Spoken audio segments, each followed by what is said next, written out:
Steele, B-R-I-A-N-S-T-E-E-L. And I'm Keith Adams, K-E-I-T-H-A-D-A-M-S. And talk us through the decision to do a plea and...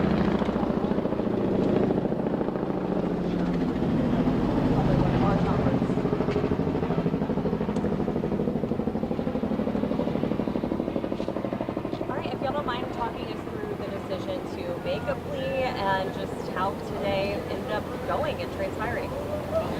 Well, this was excruciating because hopefully, in our collective opinion, Jeffrey would have been found not guilty of everything. So this is very painful. But that's another 3 months or so in custody. And he wants to go home to his family. And negotiations totally broke down with the district attorney's office. Horribly broke down. And at that point, we believe that justice would be found with the honorable court. And Jeffrey just wanted to go home. How agonizing it is to know that we've spent a year trying a case where the prosecutors have put on lies, knowing lies, hiding evidence, is insane in 2024 in the United States of America. And the only reason that this got revealed is because of you people. You people brought the truth to the community because nobody knows this. This is not the only courtroom it's happening in, and I just want to thank all of you. I especially want to thank Jeffrey for letting me represent him. I think he's a wonderful person who does wonderful things and will continue to do things even greater. I cannot express to you how Shaquille Kokomo, how Trisha Renard, how Haley, how my wife Colette, how Bram, how countless people, but especially Miss Courtney Edwards, has worked without sleep for 3 years representing Jeffrey and helping him. I will never be able to stand with anyone more ethical, honest, hardworking, insightful, intelligent, and kind than the Honorable Keith Adams. The gentleman to my left is the best lawyer in the country. Mr. Steele, do you think prosecutors negotiated in good faith at all during any of these negotiations? Why don't you let me take this one? Let me answer that. The short answer is no. This is a case that possibly could have been resolved if folks were reasonable. But we did not believe that we could enter into good faith negotiations with people who wanted a case resolved in a manner simply to save face. And Jeffrey Williams was not going to say things that they wrote for him, that they wanted him to say, that was their theory when it wasn't true. And so, good faith, no. I don't believe we were ever really negotiating in good faith. And you've been here the past year that this case has been on trial. You've seen the numerous motions for mistrial. You've seen the behavior of the state. You've seen the dishonesty. You've seen everything being hidden. You've seen things come out in court, in front of you. And so you know what kind of prosecution we were dealing with, and that's okay. You know, Mr. Steele and I have fought through this the past 2.5 years. And as he said, we ultimately decided we were going to put our faith in the court as opposed to the folks on the other side of the aisle. And, you know, the best thing out of all of this is that Jeffrey Williams, in a very short period of time, will be home. And that's all we've wanted from May 9th, when they went and picked him up and have held him in jail without a bond for the past 2.5 years. He'll be home shortly. Keith and Brian, this either one of you can answer. So I have 2 questions for you. First off, you go into a blind, really, you don't know, right? There's nothing for sure. What was your emotions like when you guys went into that? I would imagine the conversation, can you kind of take us into the room before you went out into court, what the conversations were back and forth? Obviously, I know there's attorney-client privilege, but it's a big decision. Well, I didn't want to give up the jury trial but that was a decision made, and once that decision was made, we were just thankful that there are people like the Honorable Judge Whitaker who understands what a trial is like and what it should be like. And I cannot thank the Honorable Court for being here and coming in. She is not our first judge, but she's the first time we received justice. Mr. Adams, this is your second high-profile RICO case here in Fulton County. Do you think that maybe the prosecutor's office is abusing that statute?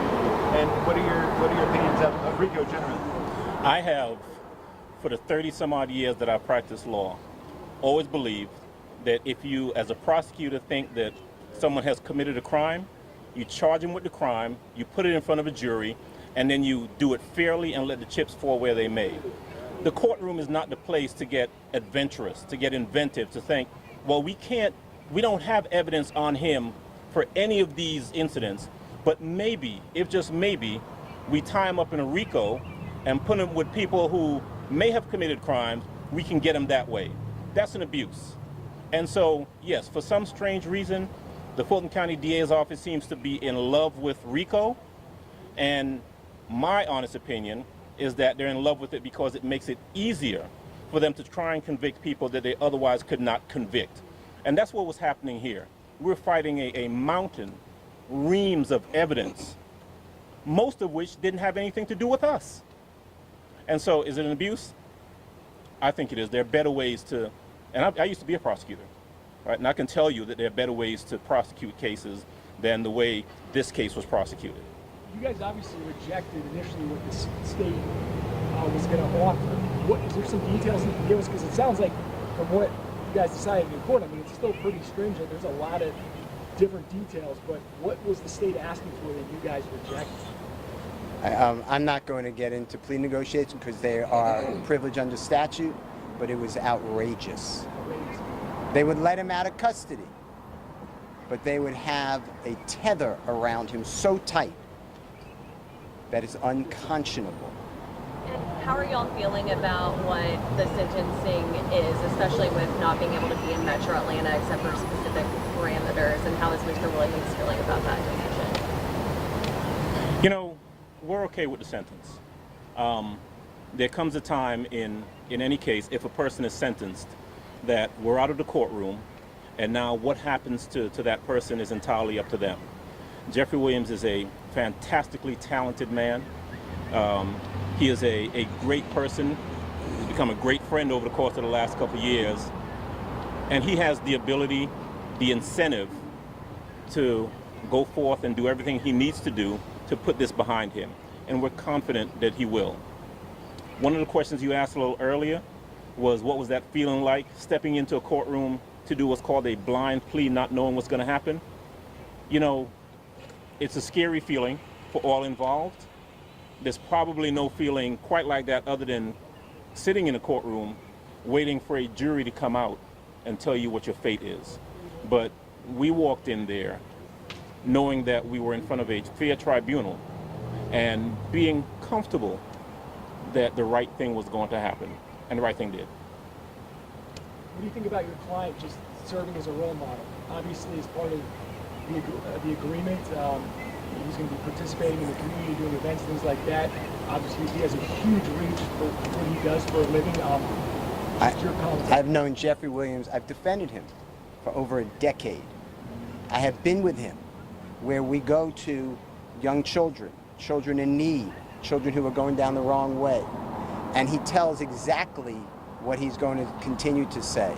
He tells everybody, this is not a good life. We have to stop the generational disaster that is plaguing the community.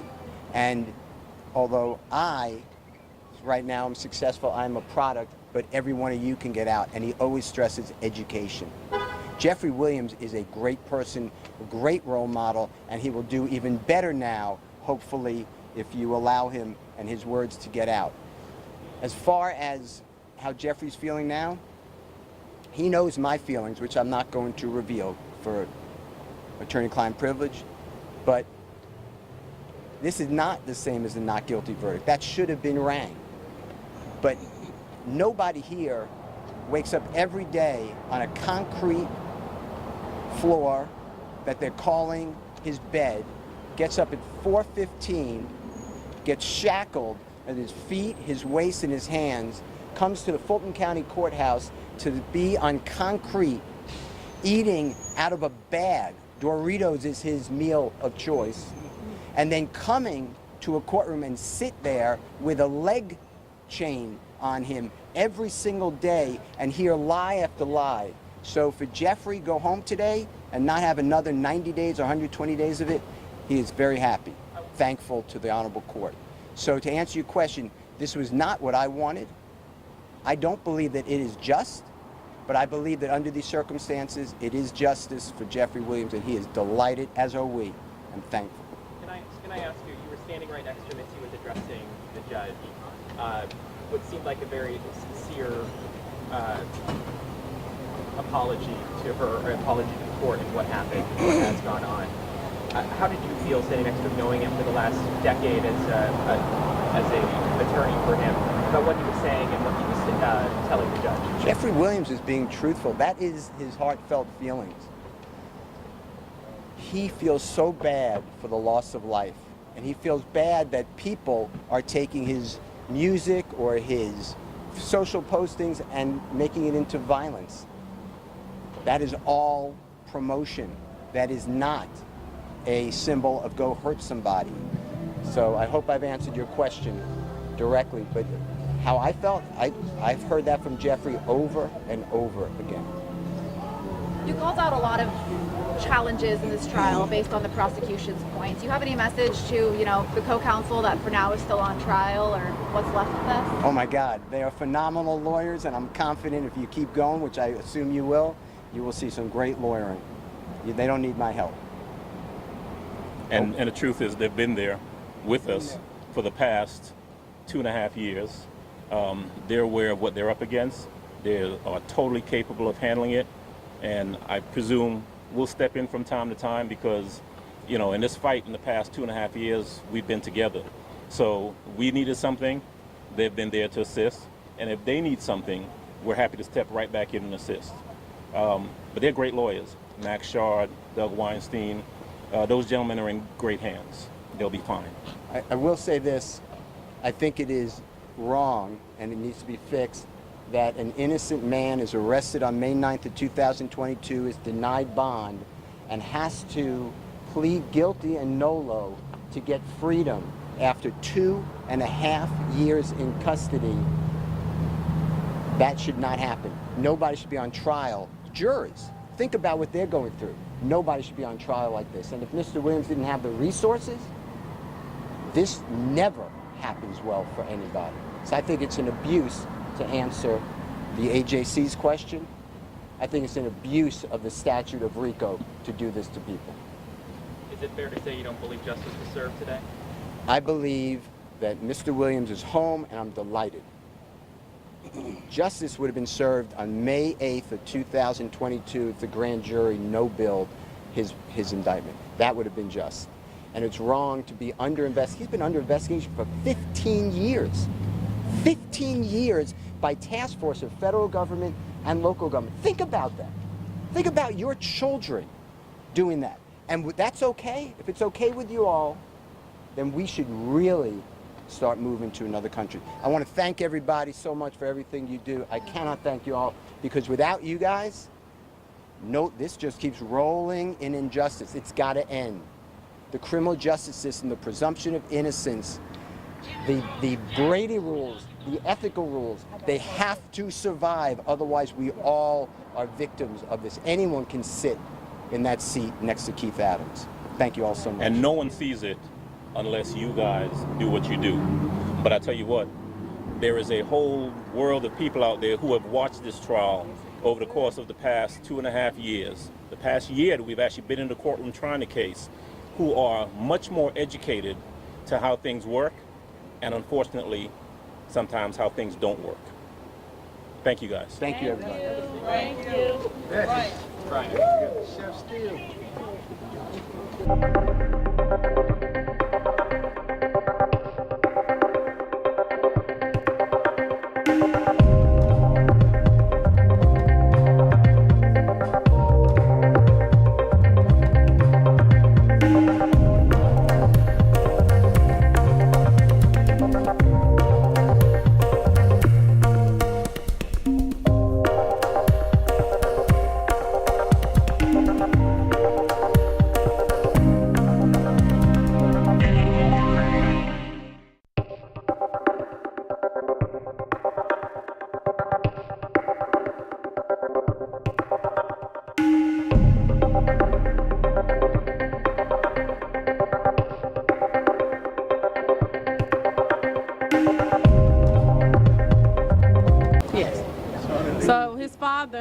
like to say a few words. His father, Jeffrey Williams Sr., would like to say a few words. Do you want to just, you can look at me or whoever asks you a question? It don't make no difference. No? You just want to talk? Yeah, y'all can ask me a question. Yeah. I think everybody's set up. Yeah, so if you just, what were your thoughts when you heard that your son was going to take a plea? Well, I was kind of started behind it because I was in agreement with Brian and Keith. You know, let's keep fighting. You know what I'm saying? You know, let's make them continue to embarrass themselves. You know, but at the same token, my son is I've never tried to interfere with his decisions. I just try to give him the knowledge of making the best decision that he sees fit for him. And I support it. And so what was it like? I feel great that he's going home. I feel great that he's going home, but at the same token, I still wanted to fight. But that's his decision. That's his decision. You know, on the other hand, I raised him to be the man that he is. You know, I've always been in his life from a pup to now. And I'm gonna continue to be in his life. You know, and as an adult, he has to make his own decisions. And you know? do you live here in Metro Atlanta? Yes, I do. So how does it feel to hear that he's not allowed to be in Metro Atlanta? I'm totally against that because this is where he's from. You know, and to have a district attorney take that away from him that isn't a resident from here. She's from another state. You know, and to see her take a man away from where he's from to have to go live somewhere else, that's offensive to me. I'm really offended by that. Can you talk You about, understand? sorry, I thought you were done. I was just saying, can you talk about your bond through music? And part of his conditions is that he can still make music, still do some performances. I know you said you were hoping to get back to that with him. Yeah, we're going to get back to work. You know what I'm saying? You know, we're YSL loaded. I'm YSL loaded. You know, and in order for us to get back to our normal life, we're going to have to put in some more work. We're going to have to put in a lot of work, but the work that we need to do foremost for the city of Atlanta, Fulton County, we need to get rid of the poison that's in our system, and that's the district attorney office. So vote Courtney Kramer. Courtney Kramer, I support Courtney Kramer to the fullest. I feel like she's the best person for the job, and it's not because of what she said about us, it's because she said that and she was in my company and never knew who I was. Absolutely true. What are your thoughts on his art being used against him? Not just the art, freedom of speech. Let's talk about his rights. We freedom of speech, man. You know, how can you take a person's freedom of speech and say, now we're gonna tell you how you need to talk or how you supposed to talk? You know, who would feel comfortable with? Would any of us out here right now feel comfortable with someone telling us, you confirmed from saying this? You can't say that? You know, what do the Constitution play a role at? You know, these young men, all of these young men, and some of us too, all of our rights are being violated right now because we're being dictated to on how we supposed to live, how we supposed to look, what we supposed to say. You know, we have a Constitution. When are we gonna start acknowledging our Constitution? You know, we did away with, supposedly, we did away with communism. I can't tell. You know, we took down a statue. We tore up a flag. What about the laws? Let's change the laws too. You know what I'm saying? If we're gonna do away with it, let's do away with all of it. Change the law. We're in a new day and time. Let's make the laws for the new day and time. Do you think his lyrics will change now? I hope not. I wouldn't. But you know, he's behind the 8 ball right now. So we're gonna have to justify something. gonna have to make some justification on how we got the narrated now. You know, and that's sad. That's sad that a man should have to do that, and that's his way of life. That's how he feeds himself. That's how he feeds his family. That's his job. And how Are are you y'all? going to be at Rice Street right now? Huh? Yes. Be at Rice Street? Definitely. So we thank you guys. We do gotta head to Wright Street. One more quick Go question. ahead. Any words that you want to wish to anybody else remaining on the case? Anything you want to say to them? Yeah, I definitely want to say something to the people that's left on this case, along with the people who are waiting to be charged. Keep your heads up, keep fighting. Sooner or later, somebody gonna have to make a decision. We need to start making the people accountable that makes the decisions for us. So we need to put the right people in office. We need to start scanning the people that we vote for. And now that we have voting right now, it needs to be a presidential topic. It needs to be a topic about prison and reform. Why, the presidents are not discussing this during their debates. It needs to be at the forefront of the presidential debates at this time. So. But the people got to make that Yeah, decision. but we got to make that. And I'm gonna leave y'all with this.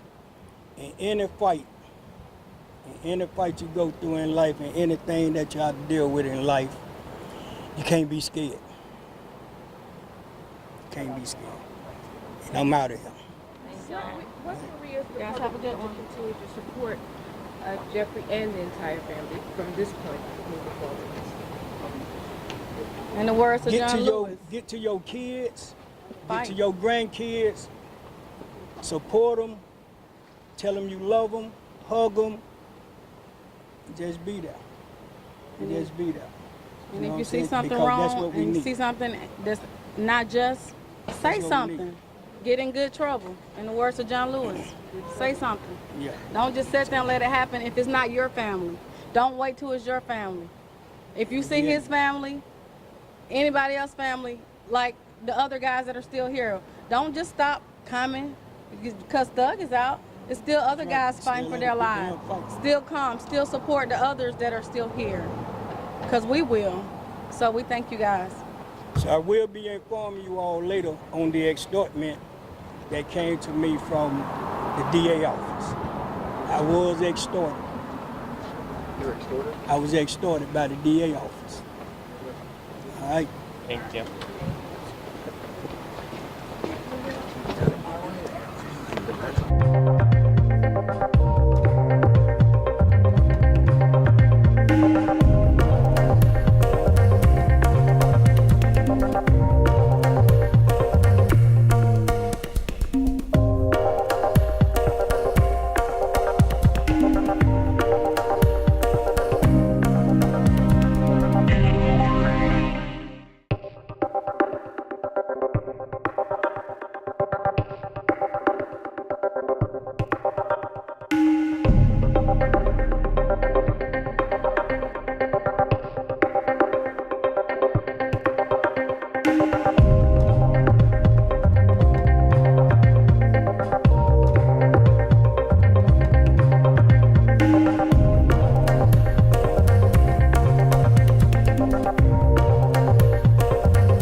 Thank you.